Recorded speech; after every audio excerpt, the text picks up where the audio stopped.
live. Introduce joining us. Our whole studio audience tonight is visiting from Detroit and the Michigan area. The United Auto Workers have been united here in Hollywood, courtesy of our friends at 5 Hour Energy and Delta Airlines, and, well, this guy right here, Eminem, who put the whole thing together. He's got two movies. He's got the documentary Tyson, which is in theaters now, and Hangover, a comedy that comes out June 5th. Former heavyweight champion of the world Mike Tyson will be here. And next week on the show, Ben Stiller, Tim Daly, Hank Azaria, Common will be here, the winner of Dancing with the Stars, No Doubt, and Busta Rhymes. So good times, join us. And then, of course, this guy is going to be here next Friday, too. His new album, Relapse, comes out on Tuesday. He'll have songs from that album tonight from the Pontiac Garage Outdoor Stage. Eminem, everybody, right here. Now, I know, thanks for coming. It's great to have you. Thanks for doing this. I know everybody's having a great time. But I know rappers travel with an entourage. This seems a little excessive, though, to me. Did they come with you everywhere you go? Yes. How's everything going? You're off drugs? No. No, I'm kidding. By the way, I plan to open the Tyson interview the same way. So, cool. Have you been watching? He might have a different reaction. He might. Let's hope not. Left hook to the head, but no. This is kind of interesting. We found this, I think, on eBay. This is an album of baby lullabies, lullaby versions of your songs. And, for instance... Is that me? That's, I guess, Baby You. Somebody put this out. Stan is on here, which seems like a strange song to play for an infant. Kill You is on here. Is it Do we have a little of that? Let's listen to just hear what it sounds like.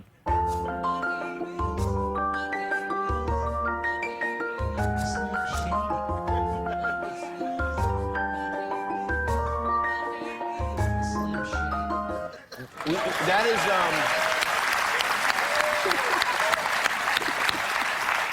my CD actually made that. It's the remixes. The new album is great, by the way. It's getting great reviews, I know, and you must be... Do you care about that when No. The reviews? You really don't? No, I do. I mean, well, care about the reviews? Yeah. As far as, like, reviews and stuff like that, as long as my fans are happy, you know, then I'm happy. Yeah, but it wouldn't bother you if you got, like, a negative review or something like that?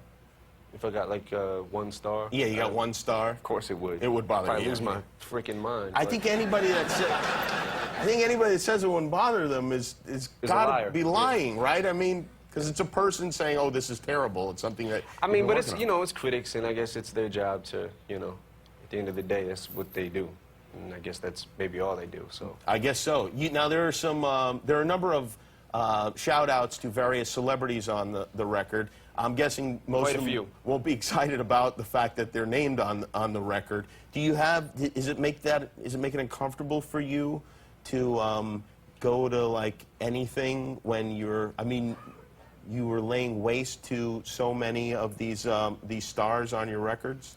Nah, I mean honestly, like as far as like talking about other celebrities and things like that and putting them into music, I guess it's always been part of what I do from day one. But I mean, at the end of the day, I don't really, like most of these people that I'm talking about, I've never really met. I never even met most of them. Right. You know what I mean? So it's not something that's to be taken, it's not like a personal attack on somebody. It's not to be really taken personal. It's almost like, just kind of picking names out of a hat or something, and if your name happens to rhyme with something good that I'm thinking about at that particular moment, yeah. Really? Then you might get it. So, yeah. So if your name happens, unfortunately, to You're rhyme... Lucky, like Kimmel, it only rhymes with nimble, cymbal, and thimble. You might be right. I didn't even know it rhymed with anything, but yeah. Well, maybe I wouldn't mind I was nimble, stuck a cymbal up his ass in a thimble. You might get it, bro. Yeah, I know, I might. I shouldn't have even brought it up.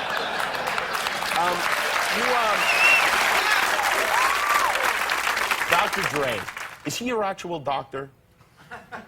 Yes. He is. He is. People call him a genius. I mean, when you go in the studio with him, but he seems like he probably is a genius when it comes to this sort of stuff. Does he do things that you just go like, wow, that knock you out and that you feel like no one else can do? Yeah, I mean, Dre has always been like that. Like I've always watched him and studied, what he does, and I'm always like, how is he doing that? But with this album, with these 2 albums that we just did, it was kind of like I would watch him, but I wasn't studying him as much because I was kind of like, you know, doing my own thing with the pen. Like I would go and get a beat from him. He was in one room and I'd be in the other room, and you know, watch him. Like, or I would get a beat from him, go in the other room and write the song and then record it or whatever. We just kind of kept it moving like that. But during the mixing process, there's something that Dre does during his mixing processes that I haven't figured out yet. Like, because you know, I produce records myself, so I'm like, I'm trying to study tricks and things like that. But while he's mixing, nobody has, like, he makes the cleanest mixes and just, you know, the fullest beats, like, ever. And I always try to study it, and I'm like, what is he doing? And I'll steal some of his tricks. I'll have the engineers writing down notes and things like that. Really? Oh, yeah. Oh, wait, we're on TV. No, I'm kidding. Yeah, you borrow some Whole of his thing, things. I'm just... We did something fun many years back, actually, when I did a show called Crank Yankers on Comedy Central, and you were nice enough to do some prank calls for us, and we made this puppet of you. And there's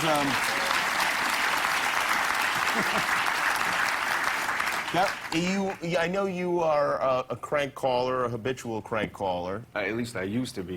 You don't do it anymore? No, not really. Caller ID has really screwed everything up. Yeah, I know. It's messed the whole game up, man. It has. That was a fun thing. We made a whole bunch of calls, and they were. I mean, they were funny. There was a lot of funny stuff that happened there. Yeah. No, I love the show too. You know, it's like so. But that was kind of my thing when I was little, and I was like, you guys stole my idea, so. Yeah, right. Yeah. Well, you know. Where's my money? Yeah, it is. It's one thing to be like 12 and making those calls, but then when I realized like I'm 35 and flying to Detroit to make crank calls with another guy, it makes you question yourself, just personally. Yeah. When we were in Detroit, as I recall, you lost a napkin that had lyrics to a song on it. Do you remember this? There was you were in like a bar or something the night before, and you wrote a bunch of lyrics down on a napkin. Well, that's probably why I lost it. Yeah, but it might have had something to do with it. Yeah. But the next day, you had people like calling around and like looking around in the bar, trying to find this song. Did you ever find the song? I don't know. I don't think I did. You don't remember? No, I lost a notebook one time. Like years ago, I lost a Britney Spears notebook, and it had lyrics to the Marshall Mathers LP. Were like it had like 5 or 6 songs in it, and I lost it, and I never got it back. Hey, were you able like to all them ideas were, some of them I remembered, but man, most of them were gone. Really? Wow. Yeah, never got it back. I know there was like other things that people were putting Britney Spears notebooks like with fake, you know, lyrics in it and stuff like that on the internet or whatever, but I never found it, man. You never found it? No. Wow, that's crazy. So there could be songs that just got lost completely because of Britney Spears. Well, no, I guess we can't really blame her for this. Yeah, we can. I saw in the liner notes that you thanked a man named Elton, who I assume is Elton John. Yeah. He's somebody you still keep in touch with? Yeah, I mean, ever since we did the thing at the Grammys, we've always kept in touch. That was one of the greatest things ever. It really was like a surprise. First of all, it sounded great, but like to do that, why did you decide to do that? Was that your idea? Well, no, actually, you know, when I was going through a rough time with, you know, drugs and things like that, and when I decided I wanted to get clean, I reached out to him because I knew that, you know, he had went through a similar thing. So it was like, okay, you know, from one addict to another, I need some advice. You know what I mean? Because Elton's been clean for 20-some years. And that's the guy you think of calling is Elton John? Well, yeah, because, you know, he's a celebrity and he's been through it. You know what I mean? So it was like, and he gave me some pretty good advice. He did? I mean, yeah, I still talk to him a lot. Wow. You know? Wow, he's almost like your sponsor, kind of, I guess, huh? Yeah, kind of.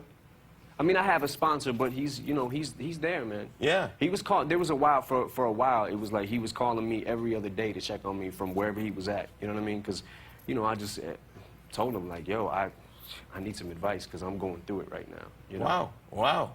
That's amazing. But yeah, it helped me a lot. Well, whatever horrible things you went through over the last 5 years added up to a pretty great album. So I guess some good came out of the whole thing. It's called Relapse. It's Eminem's latest. It comes out on Tuesday. And I want to mention something because I know you're having a release party Next week. Next week, right? Yeah. So everybody who came on the plane and is from Michigan here tonight, I want them to come back and go to the release. They're party. invited to. You guys are all invited. Good time. Eminem Mike Tyson.